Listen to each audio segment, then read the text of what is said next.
Halo sahabat Radio Askara di mana saja Anda berada. Salam damai dan salam sejahtera dalam kasih Tuhan Yesus.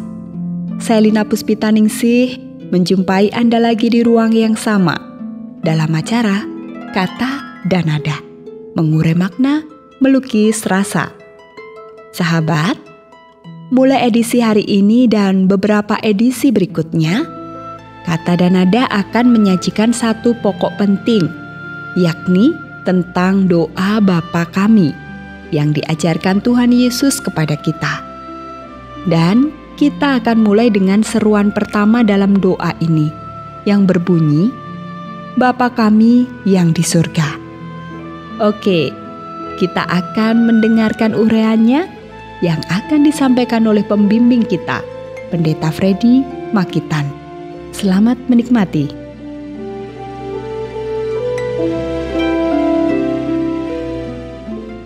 Saudaraku, Yesus mengajarkan sebuah doa yang dikenal dengan nama doa Bapa kami. Dalam sebuah khotbah yang cukup panjang dengan berbagai topik, Yesus mengajarkan doa Bapa kami ini terutama kepada murid-muridnya yang baru saja ia kukuhkan, tetapi juga kepada audiens yang lain yang ikut hadir saat itu di Galilea, di atas sebuah bukit, tempat di mana Yesus mengajar. Dan pengajaran tentang doa ini juga sampai kepada setiap orang beriman atau para pengikut Kristus pada segala abad. Dalam doa ini, Yesus mengajarkan kita orang beriman agar kita berdoa dimulai dengan memanggil Allah sebagai Bapa.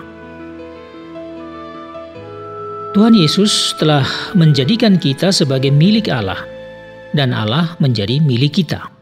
Meskipun secara fisik, dan dilihat dari segi apa saja, ada jarak yang tak terlampaui antara Allah pencipta dan kita sebagai ciptaannya. Ya, biasanya setiap orang memulai doanya dengan menyapa Tuhan. Bisa dengan satu kata saja, misalnya Tuhan. Tetapi kadang rasanya tidak cukup. Maka orang ingin mengekspresikan lebih dari itu sebagai pengakuan akan siapa Tuhan itu pada awal doanya.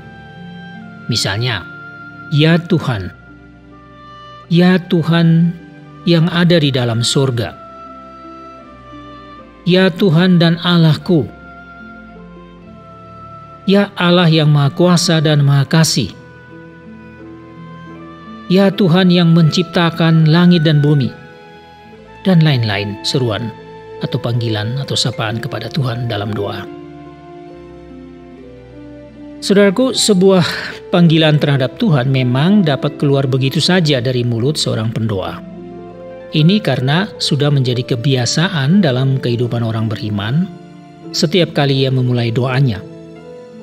Dan agaknya ini sudah bersifat mekanis, sehingga tak sempat lagi seorang menghayati kata-kata yang dia sebutkan itu saat memanggil Tuhan. Tapi apakah memanggil nama Tuhan pada awal doa itu hanya sekadar sapaan? Saya pikir tidak demikian. Yesus memang mengajarkan untuk tidak bertele-tele dalam doa, namun doa yang singkat sesungguhnya dapat mengandung arti yang lebih dalam. Doa yang singkat dapat mewakili seluruh isi hati pendoa yang paling dalam. Jadi yang Yesus ajarkan adalah doa itu dimulai dengan pengakuan yang benar akan siapa Allah yang kepadanya kita berdoa. Pengakuan yang pertama adalah bahwa Allah itu adalah Bapa. Dengan sebutan dan pengakuan ini, seorang beriman langsung terhubung bahkan menyatu dengan Allah Sang Bapa, pencipta langit dan bumi dan kehidupan ini. Hal ini mudah dimengerti. Apabila seseorang memanggil Papa, misalnya, atau Papi, atau Bapak, atau Aba terhadap ayahnya, maka itu berarti ada kedekatan hubungan yang sangat khusus. Seorang anak merasa sangat dekat dengan ayahnya. Panggilan itu juga adalah suatu pengakuan yang membawa seorang anak masuk dalam kesatuan dan kebersamaan dan persekutuan dengan ayahnya. Juga panggilan Papa dan lain-lain itu membawa setiap orang melekat erat dengan ayahnya yang dikasihi dan yang mengasihinya. Maka seperti itu jugalah Tuhan Yesus ingin setiap orang beriman berdoa dengan memanggil Bapa kepada Allah yang sangat rindu dekat dengan setiap anaknya. Hubungan ini sungguh istimewa dan tidak ternilai. Allah yang tak terjangkau menjadi begitu dekat dan sangat erat dengan seorang pendoa hanya dengan sebutan Bapa. Kebersamaan dan kedekatan dengan Allah sebagai Bapa itulah yang akan membuat kita sebagai orang-orang beriman merasa punya hak dan penuh kebebasan untuk berdoa kepada Sang Bapa. Apakah di saat kita berdoa sendirian atau berdoa bersama dalam keluarga atau kelompok saudara seiman, pengakuan akan Allah sebagai Bapa itulah yang akan menjadi kunci yang membuka pintu bagi kita untuk masuk dalam waktu dan ruang berdoa yang benar, yang kudus dan diliputi kasih.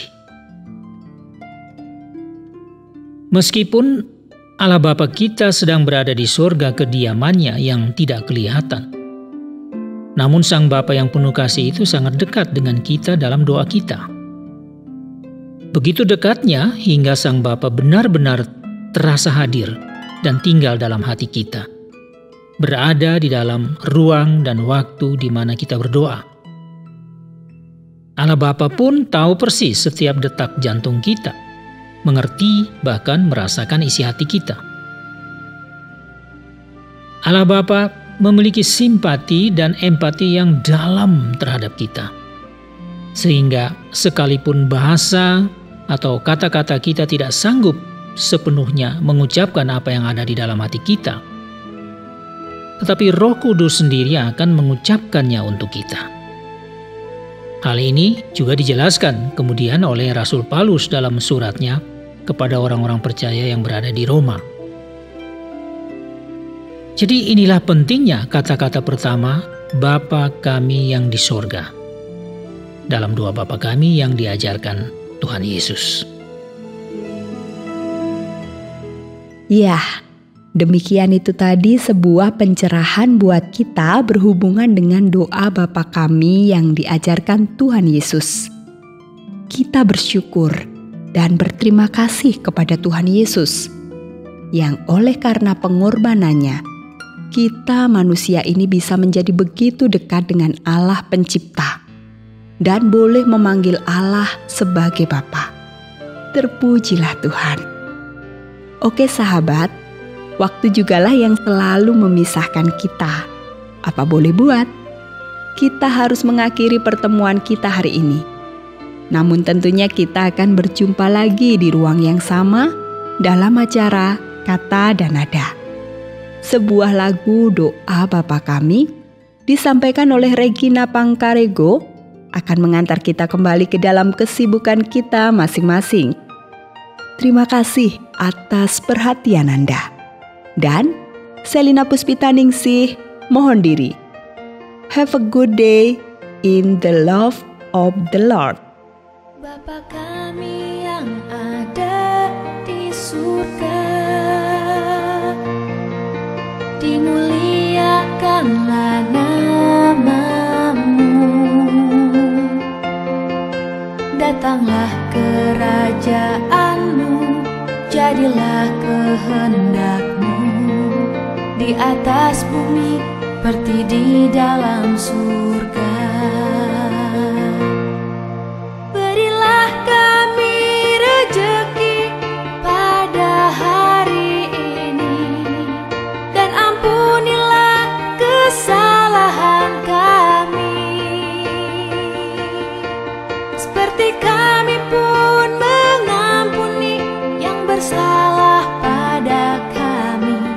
Dan janganlah masukkan kami ke dalam pencobaan,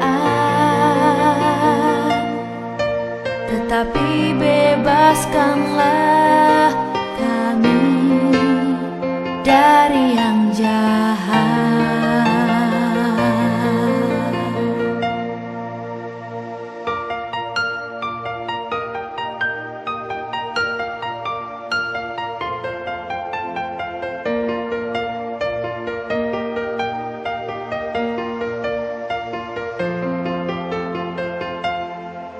Bapa kami